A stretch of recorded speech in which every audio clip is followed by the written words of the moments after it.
People are not one way. We are a reflection of the states we're living in.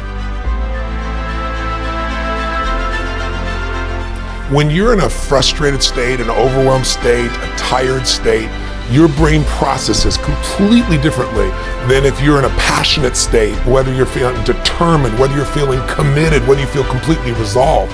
So learning to change the leader's state, learning how to change your own state. So, people, one of the silliest questions I get asked is, you're not really that happy, are you? You have bad days, don't you? Well, of course I have, bad times.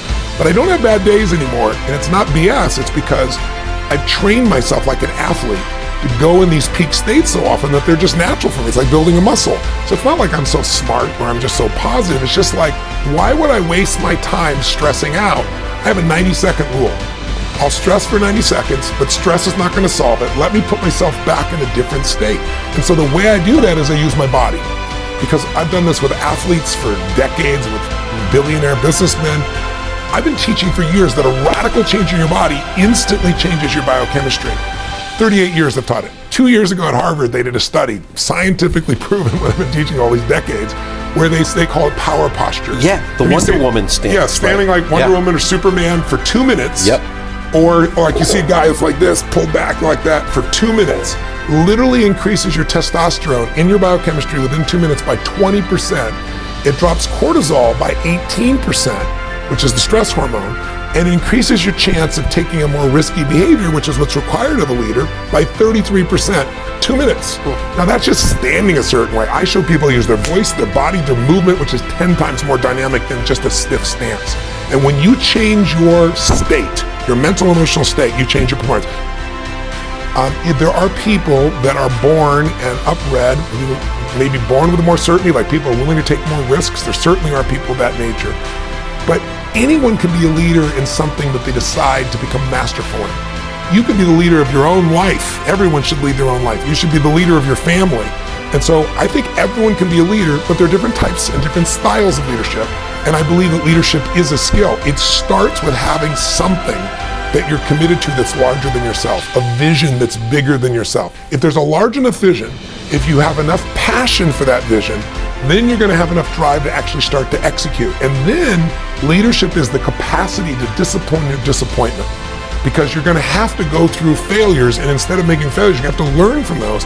And then it comes down to the skill of influence once again.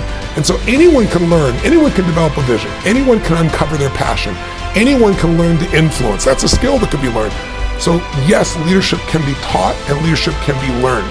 Can everyone be a leader? The answer is yes, because there's so many different things to lead in, and it's not a situation like you have to follow me for you to lead. I just have to know what it is I truly stand for.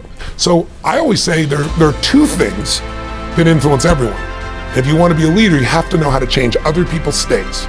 A person is in a no state, a person's in an angry state, a person's in a frustrated state. You have to be able to influence their state, because if you change their state, you're going to change the result they get. But the second thing you have to understand is, what are people's blueprints? Blueprint's my shorthand for what are their values? What do they believe? What do they fear? I always say to people that life is found in the dance between what you desire most and what you fear most. If I want to lead you and support you, I got to know your goals, your desires. I got to know what you're scared about, what you're fearful about, what stresses you out. And if I understand that, I can communicate in a way that'll inspire you to maximize, not only when I'm here, that's management. Leadership is I'm gone and you've raised your own standard and you're going to continue to perform at a higher level. Well, how should they think about failure? They've got to look at it as learning. I mean, anyone who is incredibly successful has failed more than other people. You just don't see it because they got back up so fast and they learned from it, right? That's really how it is. The fastest way to avoid failure is not to learn by your own experience, but to learn by other people's experiences, right?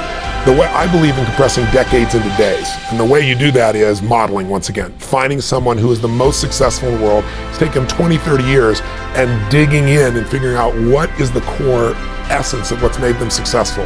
What are the failures they had? What did they learn from them so you can avoid them? So, but the other part is you also have to know that success is buried on the other side of failure. It's buried on the other side of frustration. It's buried on the other side of conflict. And so you have to see this as part of the natural evolution. I really think we're all afraid to fail, but it's the only way to learn sometimes. I mean, when people succeed, they tend to party. When you fail, you tend to ponder. And then the pondering is when you usually get the growth, the insight, the strategy that'll change your business, that'll change your personal life, that'll change your finances. And so I think I don't vote for failure for anybody, but to think you're not going to experience it is absurd. The way to not experience it is to turn into learning. The person that can go through failure like butter and it doesn't stop them, they just change their approach, how long will you give your average child to learn how to walk? Before you shut them off and said, you're not a walker. People go, what are you, crazy? My kid's going to keep trying until he or she, is a walker. Well, that's why almost everybody walks. Right. But singing, how many people sing? Small amount. If someone says, what's that noise you're making? Stop that. You're not a singer. Well, once you decide that, you stop trying. Failure is only when you permanently give up. If you learn anything and you apply what you've learned, failure is a stepping stone.